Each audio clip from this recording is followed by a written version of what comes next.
Hello, everybody. Good afternoon. Thank you so much for joining us for this second installation of our Multipliers, webinar series. Today, we are discussing a very interesting and exciting topic, I think most relevant since the last year. We want to touch on how people build teams, tech teams specifically. And, as what we saw last year, especially recruitment amongst all functions basically declined quite dramatically. But technology recruitment remained extremely strong simply because everybody needed technology talent to go and solve their matters and their problems. So, what we have done is that, we have gotten together a very interesting, exciting, and relevant panel, to discuss this topic. We have, Dan and Nandita, who come from a strong consulting experience. And we have Annette and Sagar, who are coming from the side of hiring teams, and so in terms of who we have here today, Dan comes from TechBridge Market. He, helps a lot of companies build technology teams across Southeast Asia and India. So he has a very good idea of where and what you can get in the talent market. Nandita is from Korn, Ferry, and previously from Robert Walters. She has been building tech teams for people for the last 10 years. Most recently, working at a very senior leadership level. So she will share her insights on what it takes to build a team, especially if you're looking at getting strong leadership in place before the rest of the team can be built. And then we are joined by Annette. Annette, I want to share, she joined Lazada before anybody knew or understood what technology was. So she's been in the space. She's now at Amazon Web Services. And, everyone must also be wondering, why Annette is in this, because, I'm sure Amazon doesn't have any issues hiring tech people. But I think from their point of view, it would almost be the case that, amongst the millions of applicants, who do you select? I assume. And Sagar, a recent founder of a technology company, he has gone through the hard yards, and I think is still going through the hard yards of building his tech team. So he will share some insights on that front. And last but not least, the panel is hosted by Adrian. Adrian is I would say, a stalwart of this industry. He's extremely passionate on HR matters, ranging from assessment, development, all the way to recruitment. And most importantly, he is very much, subject matter expert on what it is in the future of work. Yeah, over to you, Adrian. Thank you so much. Thank you, Amrit. Thank you so much. Thanks everyone for making time today. And of course, a huge thanks to the panelists taking time out from your busy schedule to be with us. I'm really happy to be involved in this second series of this webinar. And today we're going to talk about building tech teams and importantly, what you need to know.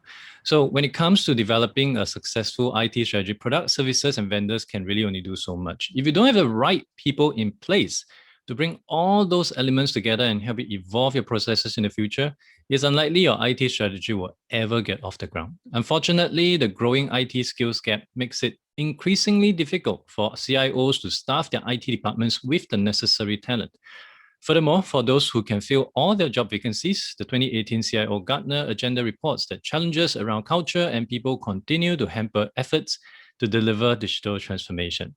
So again, I'm really happy today to be with 4 esteemed guests in this space to shed some light for our audience who are looking to build up their tech team for the first time, or perhaps are facing challenges in building up their current one. So without further ado, I'd like to start off and I'd like to check in with Nandita.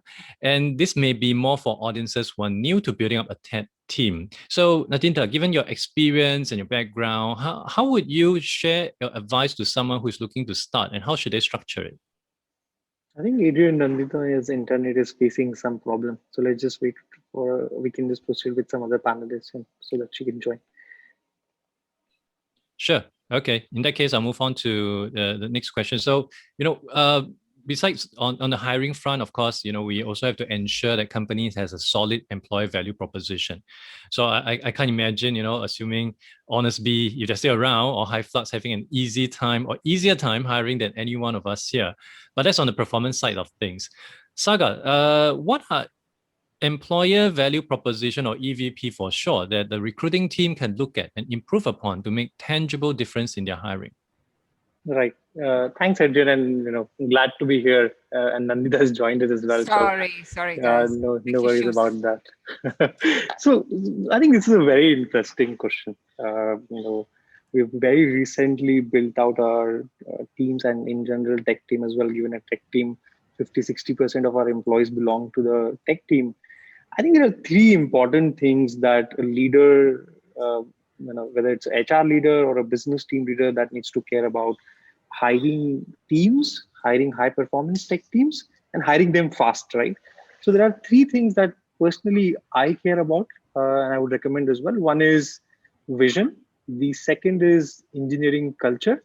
And the third is orientation of the company, right? And let me just elaborate on all three of the aspects that I talked about. One is vision. So how clearly, whether you have a well-defined one-liner vision that you communicate with your team, and how clearly you communicate, right? Especially with the tech teams who like to take a bigger view, a slightly longer view of how the product would evolve. Can you give them a vision that they are working towards? It's not just, of course, they're working on one piece of the puzzle, but can they have an overall view of the puzzle as well, right? For example, at Multiplier, our view is, or our vision is, how can we reduce the cross-border employment compliance cost? And now once you set out that vision, you need to break it down into product, customer segments.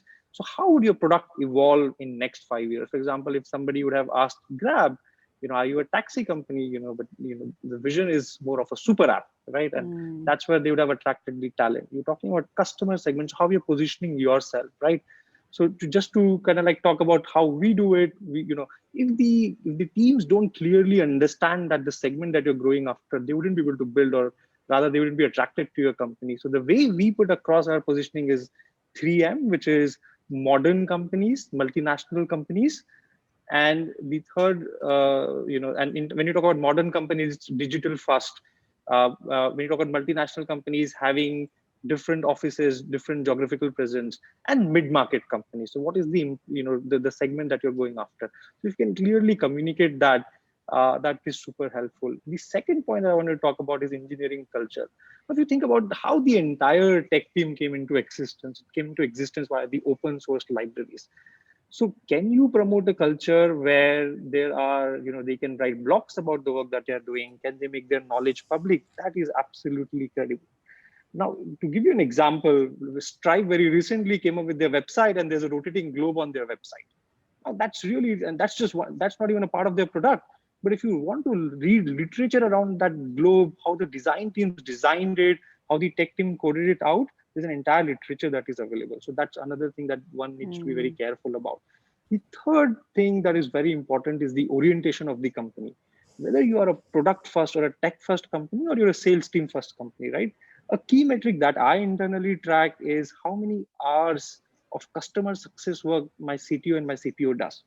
Until unless you're connected to the customer, you won't be able to build for them. So I think these are the three things. And I think underlying couple of factors. One is it has become extremely important in this digital age to have strong employer branding. So before you go out and hire a strong tech team, you need to hire a graphic designer, which makes sure everything looks beautiful on the internet, and a product marketing manager where your messaging is constant across all your digital assets. Thank you, Sagar. Thank you for the elaboration. I completely agree. My cousin recently just joined a company that creates software, trading software for hedge funds and all that. And he went through 9 rounds of interview, and the first thing he shared with me was a Glassdoor review of the company, just to show off.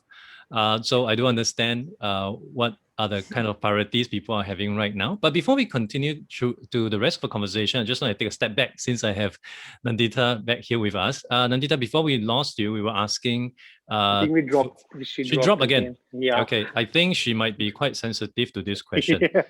So I would suggest not to bring this up in case I lose her again. So let's move on. We have touched on the aspect on the employer side, but not so much on the candidate side. So I'm happy to have Dan here to represent that voice. You deal with hundreds and thousands of candidates. What are the key things they want to see in a job posting that employers often overlook? Saga mentioned about the EVP. Are there any other aspects that employers may constantly overlook or may want to really spend a bit of time to look into? Yeah, and Adrian, thanks for the question, and yeah, lovely to be here as well. Thank you everyone for joining. The honest truth is there is no correct answer to this. There is simply advice that we can give with recruitment backgrounds based on the different clients we've worked with over our careers. For me, the most important thing that a client can include on their job description is a company description. A company description by way of kind of like a sales collateral. That's how a business, in my opinion, needs to approach describing their company to the prospective candidates applying to the role. It is not simply a case of this is who we are, this is what we do, but it is a case of understanding the type of candidate you're looking for and then marrying that to the tailored type of company description you put on the job description. So for instance, if you're creating a technology job description and targeting graduates or those with under 2 years experience in a job, how is your company description appealing to that candidate profile? I suppose my point is employers, when they're thinking about recruiting tech talent, cannot take a broad brush approach. Basically, there's no one size fits all. Rather, one size fits the certain candidate that you're looking to appeal to and the certain geography that you're looking to hire in.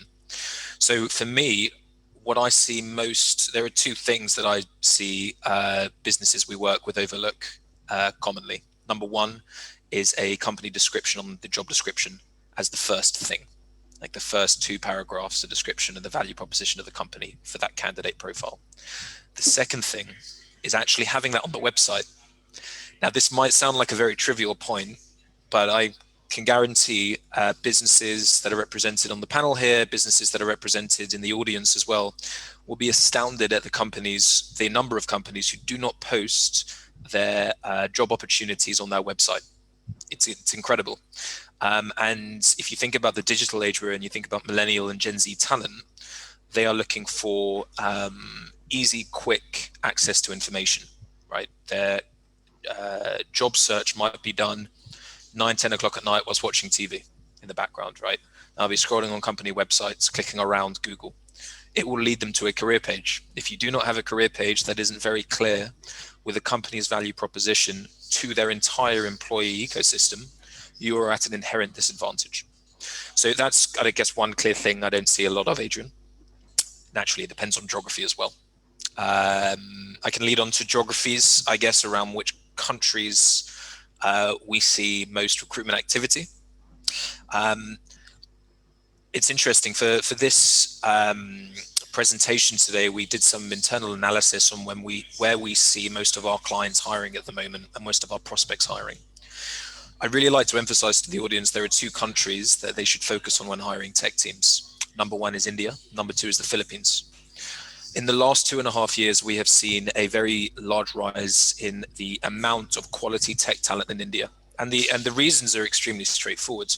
The Indian population is massive, of course, we know. In the last 7 to 5 years, we saw a lot of our clients moving operations to India. Cognizant, Wipro, AWS, large companies that had very large graduate programs. So I think what a lot of companies can account for is that in India, there are a lot of grads and people who have just gotten qualified from these grad schemes who might now consider other jobs. From a talent pool perspective, it is the largest tech talent pool in APAC for sure. And if businesses are looking for quote unquote low-hanging, top quality candidates, that is definitely a focus area I would recommend. From the perspective of the Philippines, we've also noticed a very large number. We've noticed the candidate pool size increase massively over the last 2 years. We put this down to one main reason. In the Philippines, the talent is less broad by way of tech talent. You're not going to find a lot of candidates that can do everything that are coming out of a grad scheme, for instance. You are going to find a lot of niche specific skills, and you are going to find a lot of quality language skills as well. Now, for a business for a business going global in APAC, or for a business setting up an office in the Philippines, having a specific skill set and language skills are 2 absolutely essential tools that you need to account for when interviewing candidates. The salaries are increasing at a far slower rate to the rest of APAC as well. So there is benefit in the audience reviewing the Indian Philippine tech talent pools when expanding, in my opinion. Thanks, Dan. Thank you so much. And Nandita, welcome back. Sorry. For a tech recruiter, my tech is quite rubbish. It's okay. I was telling everyone else that you might be too sensitive to the question. That's why you drop off twice. But in any case, I'm going to try again for a third time to understand from your perspective. And this really going back to the early beginning when we were talking about building up a tech team.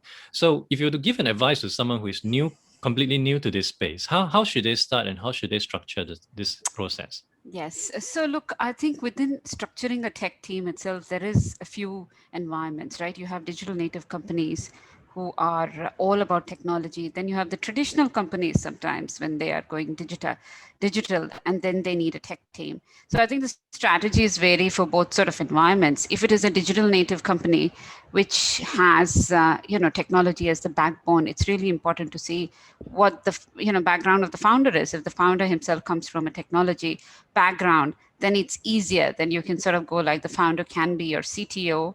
And then, you have a product person who's, as somebody mentioned earlier, has more of a customer experience in mind from a product and a business landscape.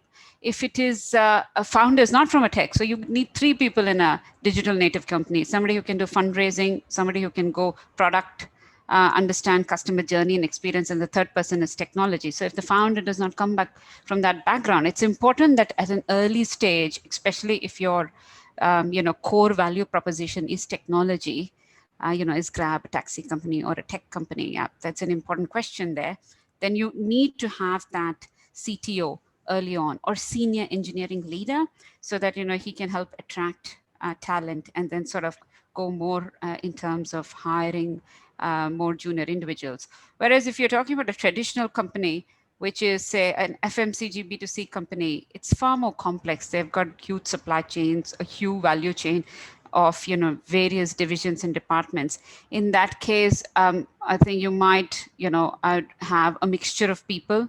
You might have a technology team, like an outsourced technology team, which works really well with the existing business teams, because there's more to it than just having a technology background. So depending on the industry you are, you could sort of structure it differently. But for a lot of new age digital native company, one senior technology leader and then a few later is a good way of doing it, because I think that helps attract talent, set up the tech strategy, and then you can sort of mix it up with outsourcing a little and having your own in-house team a little bit. And I think the important thing is when you're scaling these teams up, it's important that you get a technology team which works well together. I think Sagar mentioned something about engineering culture.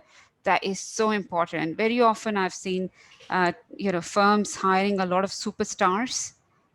But the more important thing is that your overall team should be a superstar. So you could have a couple of superstars who all come together to deliver outstanding results. And always remember, offshoring, outsourcing are options. India, Philippines, all those things are great, especially when you're scaling up. Not everything has to be done in-house, especially if you're an early stage startup. Thank you so much. And I think your answers really segue very well to the next question that I have in mind, which is you mentioned about the CTO, the leaders in the team, and throughout the whole conversation, I didn't hear anything about the recruiters. But in many companies, hiring appears to be the responsibilities of the recruitment team and no one else. But in fact, hiring managers must own it to drive the right outcome. So Annette, could you just school us on this? Why would hiring manager ownership be important, and how has that fallen apart in instances otherwise? Actually, I would need to correct you on that, Adrian. It's not just the hiring manager, it's the entire organization. But hiring manager should indeed be leading the charge.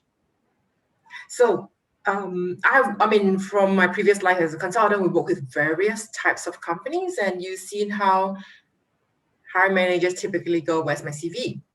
Mm-hmm.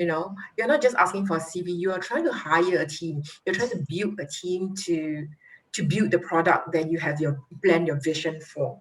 So hiring is important. The hiring is not just the responsibility of the hiring manager or the recruiter, but the whole team needs to come together and take this shared responsibility. If you leave it to the recruiters, they will bring the best available in the market at that moment of time. They may not be able to look around the corners to see who may fit your team.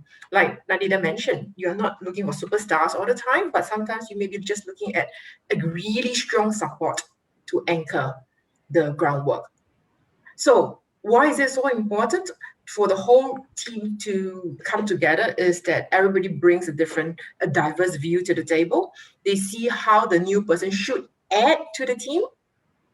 And then you can be able to make sure that the new person doesn't disturb the team, but it actually adds to the, to the whole synergy of what the team can build together. If you leave it to one or two person, if the hiring manager is authoritative and says, I basically hire anybody I like, then you end up maybe having really 10 superstars, but you may not be able to build the product that you envision yourself to be. So true. So yeah, I mean, to dive a little bit deeper into what we do at Amazon, like it's a shared culture. We train everyone in the company. After you cross a certain days, like, okay, it's that to join us, and it's a shared responsibility of the whole organization because we take this hire and develop the best very seriously. We're not adding someone to just do the job, but because our jobs are different, we are hiring for builders. That's in the DNA, right? To come grow with us, to come build that culture with us, and to build the product that we want to build together. So especially in tech space, the technology is evolving. The space, the demands of our customers is evolving. So you really need a strong anchor to say, what's my selection criteria? Like Sagar mentioned, mission, okay? Is it mission that anchors you? Is it the culture part of it? Every leader should take the chance with a new hire to raise the performance of the team and not just find someone to do the job. So it's a add to it. So at Amazon, we are anchored on the Amazon leadership principles. There are 14 of them. Some may be more important to certain teams than others at different point of time. And then when we look up for that, when we build teams. Otherwise, you end up in a fragmented team whereby you're just having very able bodies, but not delivering the job, right? Or doing various versions of what you envision it to be. Thanks, Annette. So for companies that are looking to hire beyond just someone with a heartbeat, they really have to bring in not just the hiring managers, the recruiters, but the entire team. And of course, which I guess is why my cousin, the same cousin I mentioned earlier on, had to go through 9 rounds of interview because there's just so many stakeholders involved. Yes. Although initially I was like, 9 rounds? That many, but still it really helped and also cement and reinforce why, despite the 9 rounds, they still have such a high value proposition according to Glassdoor. So with EVP and hiring managers, the entire team taking things into their own hands to collaborate, where does agency recruiters stand in this space? What are your thoughts on this, Nandita? So I think, as Annette mentioned, a very important point that this is a very collaborative effort. When a company is looking to stack up technology talent in a very candidate short market, it's teamwork, guys. It's not the one a hiring manager or their team, or it's Amazon's job or a startup's job. I think, who all you partner and collaborate, your network, your employee referrals, the larger market, what do they say about you? Everybody together makes up who you hire. Now, agency recruiters are very important as well, because see, at the end of the day, they understand your mission, vision, culture. Apart from just, finding you that CV, they need to be thinking and breathing your vision even when you're asleep. Yeah. So for that companies need to understand who their top recruiters are. You could, retain a couple of search firms in different areas who can, sing that song for you, or you could have a few exclusive recruiters that you work with who are an exact extension to your hiring manager and your TA, right? They, sense the same culture and vision and story and structure, right? So when you think about an organization and they say, I need a CTO, for example, or a head of data science, a lot of things, come into picture. What's the culture like? What's the maturity of the team like? What are the objectives like? What's the project like? Where does it? All that needs to be taken in sometimes to find this individual who doesn't really look exactly what the JD demands, but it might be exactly what the organization demands. And then how do you entice them? Yeah. Who builds that relationship? There are times when I know that I've met somebody for an organization and I know I can't get them over the line, but I know I can do it over the period of 6 months, 8 months. 8 months later, I've been able to convince them to join that firm. And that's a relationship I've kept for that particular hiring manager or for that organization. So you really need to cultivate these individuals, agency recruiters, as not just somebody who can quickly turn around 4 CVs in 48 hours for me, but how do they hire or create that culture of talent coming in over a long-term period. It's very important to look at it very strategically. They are your brand ambassadors. They go into the corners. Sometimes TAs don't have the bandwidth to go into because they're specialized in an area and they need to be talking. They don't need to be looking at a unicorn tomorrow and say, by the way, Annette, this guy doesn't fit into anything that you've ever looked before, but this is what he can do for your industry. They need to have that mentality for you, and for that, it's hugely important that you engage them as partners and not as somebody who's going to achieve your quarterly placement goal. Thank you so much, Nandita. And I guess it also means for many companies out there to not just look in what you have internally. There is still a part to play for agency recruiters to come in to augment and to improve, and perhaps even amplify and accelerate the process to bring in the right talent for you. Now, so we mentioned about outsourcing earlier on. Sagar, I'd like to tap your brains on this. How valid is this option for companies, especially if they're looking to build a dev shop? Right. I think it's a very interesting question. Depending on which team or which part of the line you are, the answer will really differ. So if you go and ask this question to my tech team, they would say no, because they are so possessive about the lines of code that they write. They literally kind of like, to an extent, look down upon outsourcing, or working with a dev shop. Whereas if you look at a shareholder or you look at the business line leader, the key priority for him or her is to move fast and build that product fast and go to market even faster. So, for him or her, the dev shops are really, really important and play a massive role, right? So especially even for Multiplier, we leverage a couple of dev shops, although we have one of the best tech teams in the world. Right? Now, if you have to really think about how dev shops play a role, split the life cycle of a company into 3 parts. The first part is 0 to 1, where you're still figuring out the product market fit. You're figuring out whether this works. There's a buyer for this product and at what price, right? In this stage, what is important is speed to market. You try, you iterate, you fail, and you figure out what's working. In this stage, it is absolutely imperative to take advantage of a dev shop, because building your tech team takes time, right? Hiring a great tech team takes time. And all of us at Sequoia portfolio, we really practice that your first tech talent has to be an A player. Because if you hire first talent as a B player, he'll bring in a C player. Or she'll bring in a C player. So the first person is very, very important. And if you have to spend time in explaining vision and convincing them, and spend 8 months convincing that person, it's going to, you will be too late to the market. So that's where the dev shops are very, very important. The second phase of your journey, where you've achieved product market fit, you figure out that your core market or your core product has a market, has a segment which finds value in it, then it's utmost imperative as a founder, as a leader, for you to grow as fast as possible and scale that before you look out for other opportunities. In that segment, it is important that only your own tech people are working on it. So in that second stage, the reliance on the dev shop can go down. The third phase of the company, and coming back to Grab, where you look apart from taxi and see what are the other opportunities, or how can I upsell or cross-sell to the same customer different products, financial products, delivery products, and whatnot. Then instead of diverting the attention of your core tech team, you then again go back to the dev shop and see what they can do for you. So different role is played by DevShop. I personally really think people should take advantages of it. Again, I come from a finance background, so I hang out with a lot of that community.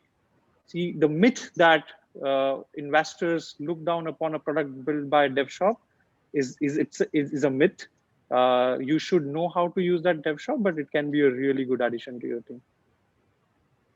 Thanks, Sagar. And you mentioned earlier on that your own dev shop is one of the best, so you might want to snip out that portion and send it to them. Yeah.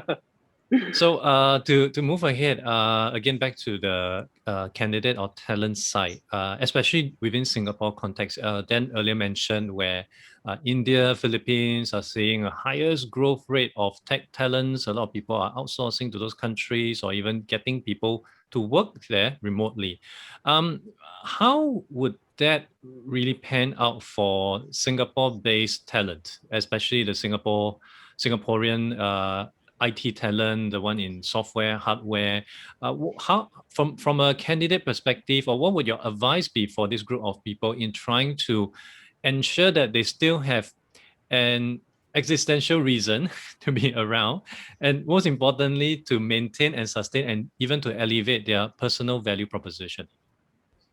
Yeah, it's I think it's a really good point, and it's a question that I don't think the candidate market is asking itself enough as businesses move more and more globally. In my opinion, the most important thing touches on, I think, what Sagar said at the beginning of this of the webinar. If a candidate can build an affinity towards a business's why, that is a massive factor in a founder or business leader's head, because they know it's not necessarily a case of can this person get the job done. It's, does this person want the job for the right reasons, and can I trust them to stay in the medium long term? So in my opinion, if we're just focusing on candidates, what can Singapore candidates do to still maintain some appeal to these businesses that are expanding abroad? My advice is very straightforward. In build a relationship with the company, one when you apply and when you interview. It's not always about can you do the job.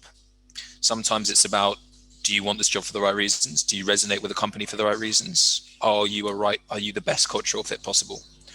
And I think that goes, lots of businesses focus on, expanding globally, the tech talent like can get in India, Philippines, Vietnam, etc. But for local talent in Singapore, which are highly sought after, by the way, for Singapore businesses massively, I think the entire panel would share my thoughts and my nods in that, local tech talent and PR tech talent is in scarce supply. So that in itself makes the candidates very attractive. But what gets them to that final stage of, okay, let's make you an offer instead of taking the role abroad, is, do you want the role for the right reasons, and do you like our company for the right reasons? So those are two things. They're perhaps more softer intangibles, but that candidates don't really think about a lot of the time. A lot of the time it's, I can do this job, I've done it before, I've done aspects of it, got a couple of key achievements, great. No, because companies do have the option to relocate the role abroad, dev teams, so on and so forth.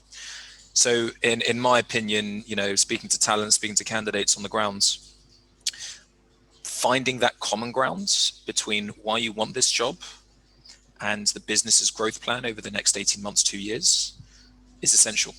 And without it, local talent risks losing opportunities to jobs being relocated elsewhere. Thanks, Dan. Thanks for sharing that with us. I guess you also reminded me of a Facebook post by a recent NCMP, Kevin Cheng. He mentioned about the fact that offices are open and people should really go back to work just to impress to their bosses that they are still important.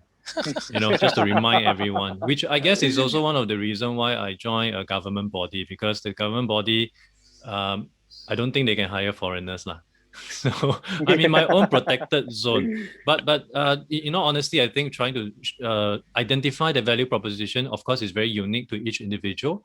But I would want to say that success leaves clues. This is not a unique situation to Singapore or Singapore IT talent.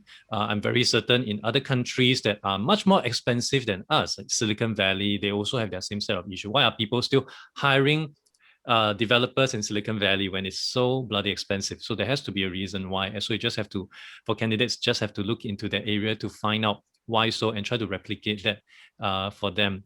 And back to the employer side, Annette, you have shared with me during a previous discussion that buying or acquiring talents is not the only way.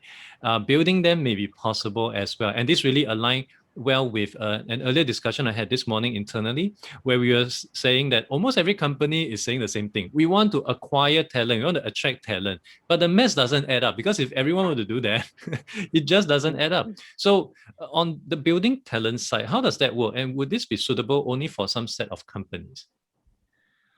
Absolutely. I think building talent is so critical. That's I think Nandita explained very well that agency recruiter has a role to play to amplify your brand. But as an in-house recruiter, I need to build and scale the brand. And that is something that is on my mind. So apart from the buying part, I need to work with my business leaders to build a sustainable pipeline. That because the roles they are going to come to me with the same roles next year, and it's going to be double the number and the year after. So how do I fulfill? I don't just fulfill the requirements this year, but I need to think 2 to 3 years down the road, right? And diversity and inclusion is huge on a lot of people's agenda, because we know that building a diverse team helps bring more synergy. And so with that in mind, building talent, attracting young talent is the awesome platform, is the tools and mechanisms that help us ensure that we have a diverse team over a long run. I worked in startups and I work across various functional teams. And for each, I can tell you, we just need to dive deep, look into our talent map for that function, whether tech or non-tech. What is our talent landscape? What do we anticipate demand to be? And then build from there, right? How do I build that supply for the organization? Large or small, you are able to build a talent program, whether for 2 people or for more. So, but the main thing is you need to build a framework. Build a framework to say, these are the core skills that we need to have for this function, this team. And when we see in market, people are lacking 2 out of the 3 core skills or 1 or 3, how do we build an agile program to suit this? And depending on market situation, in the last 2 years, our government is putting out a lot of funds. The polytechnics, the training agencies are putting in a lot of upscaling programs. So how do we marry the availability of these resources into what we have and what we need, and build a program from there? I have built a couple of traineeship program for whether for fresh graduates or for transitionals. And then you just have to customize it a little bit. It doesn't have to be something that looks the same year after year. Because market is so dynamic, you need to build that mechanism to be agile, to say, okay, the last season we took in graduates, and now there's a lot of unemployment has creeped up in Singapore. How do I make use of available transitionals in market and upscale them? 100%. Yeah. Yeah. I completely agree with that, because in fact, some time back, a tech company asked us, they wanted to scale up from 5 to 50, and over a period of time, of course. And one of the things I said was, you cannot look at just experienced people. If it's Singapore, local-based talent, really think about how you can have a few seasoned players who can help upskill the rest of them. So whether a company does that internally, or whether you think that you should onboard a lot of young trainees, computer science grads, or transitional professionals who are getting trained in Facebook or Google and coming through the skills SG program, it's very important to bring those elements, what the government is already doing in terms of upskilling mid-career professionals, utilize those individuals to be a part of your technology team, because they are getting upskilled by a Google or Facebook or other tech firms. And then, bring that talent in, especially if you're an early stage startup, is so useful. You get loyalty, but also you get to really, beat that competition of talent by, getting some people whom you're going to build as opposed to buying, because buying is very expensive these days. No, and to add to that, to be encouraging to the smaller firms out there, right? We didn't get to where we have overnight. In this particular engineering group that I'm supporting, network engineers, 2 years back we piloted with just 2 roles, and then we learned from it to say how can we customize our program to suit the trainees. And from there on, the number doubled. And then from now, I have a full-fledged program that I can have, and I have to build in the agility, right? That I have 4 parallel streams running where I'm hiring engineers or IT technologists into data center technicians and data center engineering ops role. And I'm able to customize based on the entry level and the transitional. So we build our full-fledged program with 4 streams running over time. So don't be afraid, just start small with pilot with 2, learn from there. The best is to get into the midst of it and understand what does the candidate need. What does the candidate need us to support them in that function? What does hiring managers need? And then try to make that work for everyone in the equation, right? I'm reminded of a recent job opening posting that I saw on LinkedIn. It's by Accenture, based in Singapore. It's called Talent Futurist. Essentially, this individual will be looking into what Annette just mentioned, 2-3 years down the road, not just looking at the problem you need to solve today, but the skill sets, the people that you need 2 years later, 3 years later. And of course, I would imagine building would be a huge part of the journey for this individual. And of course, progressively, this will be built into a team. And I do recognize that building is a key way for many companies to sustain those kind of requirements of talents. Because as mentioned earlier on, if everyone with a hire is tough, you literally have to encourage birth rate to accelerate 10x in Singapore. And before you can do it, you need to take a time machine and go back 20 years. Yeah. Because people takes time to grow up. So knowing that these two are not possible, you have to look at alternatives. And I'm seeing companies like Salesforce, of course, AWS as well, looking into building their team in a very structured manner. So relying beyond just what the school can provide. Truth be told, some of the things that, or some of the people that the schools actually produce may not exactly drive well with what you're trying to do at work. And I'm seeing this at the curriculum front, because when it comes to curriculum change, it takes years. So many people to sign off. By the time everyone sign off, the war is over. So I hope this will be a hard lesson for companies out there to consider building up the team. And with that, I would like to just be mindful of the time that we have here to move into the Q&A segment and to take up any questions that our audience may have. I'm seeing a couple here, so maybe I could just jump into it. Thank you, Clifton Lam, for pointing out a couple of questions. So maybe I would like to start off with the first one, since this is a bit earlier.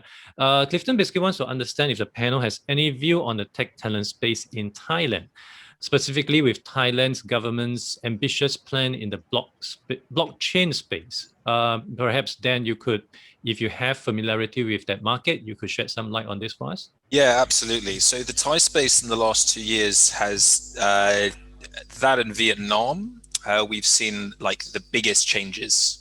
Not necessarily positive, not necessarily negative. So with Thailand, the main issue is language. Basically, there is a lot of top tier talent out there. However, businesses expanding into Thailand need to be very conscious around the type of talent that they target in Thailand. To Nandita and Annette's point, if you are looking to hire a number 1 in Thailand, you need to be very careful around matching technical quality with linguistic skills. Now, the junior staff that you employ underneath them, perhaps less of a concern because they'll be reporting into the engineering or the tech lead. But when it comes to recruiting head of C-suite leadership roles in Thailand, I'd counsel the audience to bear in mind communication skills. We saw a lot of candidates not progress in interview processes in Thailand over the last 2 years because their manner of communication was unclear. Not necessarily bad or, good. They just didn't really know what they were saying. So I would, counsel everyone to think about that. With regards to the blockchain space specifically, I don't have that information to hand. However, Thailand and Vietnam as a whole have been the highest gross scaling tech talent pools, basically. We would just always counsel our clients and future hirers just to be careful around the type of role you look to hire in those countries. Thanks, Dan. Thank you so much. Again, mindful of time, I think we can only take one more question. I'm seeing the next one by Hardeep. He's asking, how is workplace strategy playing into attracting talent? Example, is talent preferring to work remote, physical, or blend? How do the panelists see this developing in time? I'd just like to throw this to the floor and see which of you would want to pick this up. So how do you see talent's evolving needs on the physicality of their working location play a part in turning that into a workplace strategy to attract talent? I think I'll take that. I think it's, to be honest, I think we will agree we're all social animals. We can't always hide behind. I agree with what Simon Sinek says, that, human beings need to interact. And, a lot of things happen because there is a creativity involved in interaction and through teamwork. Having said that, I think the future looks more and more, as we speak to more organizations and run surveys, more of a hybrid approach where there is flexibility, which didn't, I think, exist too much before COVID. At the same time, people have choice to come by, have their team meetings, have a culture of, whatever interaction or party or celebration and so on. So I think hybrid approach with what a lot of organizations and employees strive for, where they have some flexibility.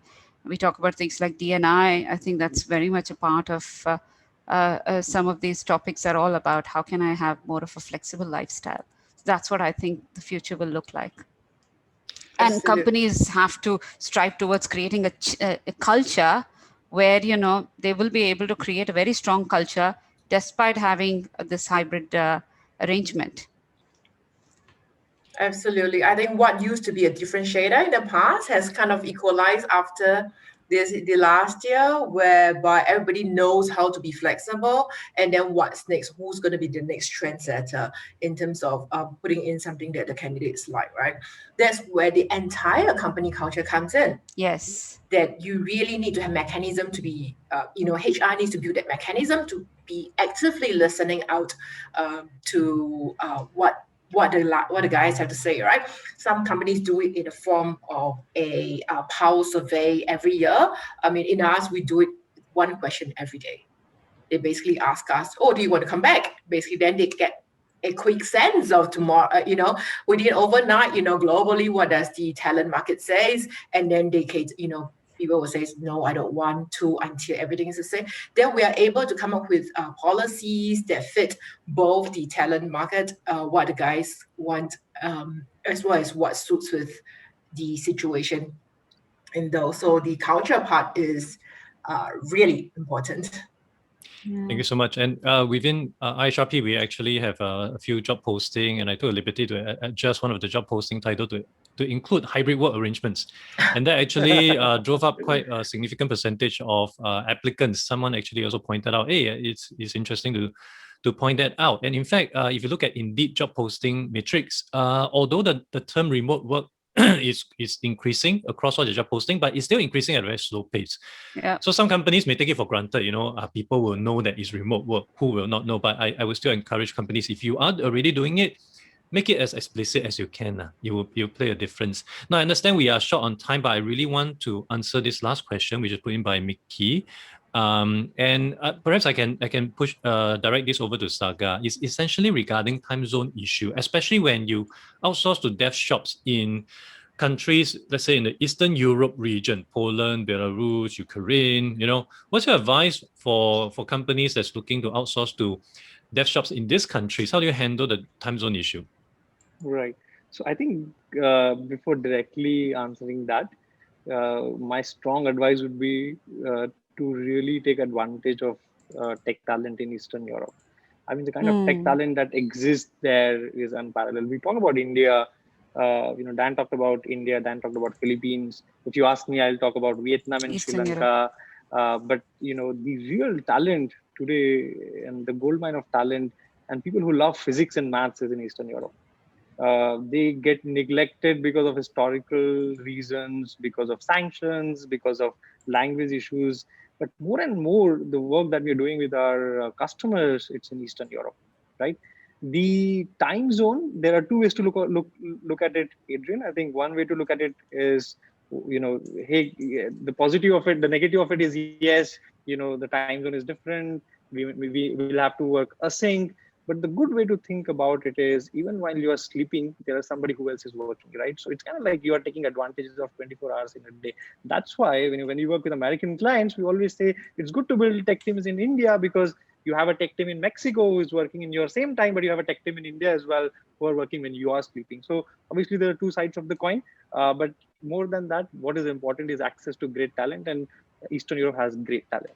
Thank you so much. Somewhat like mining crypto, when you're sleeping, you still can mine crypto. But whether the crypto has value or not, that's another question.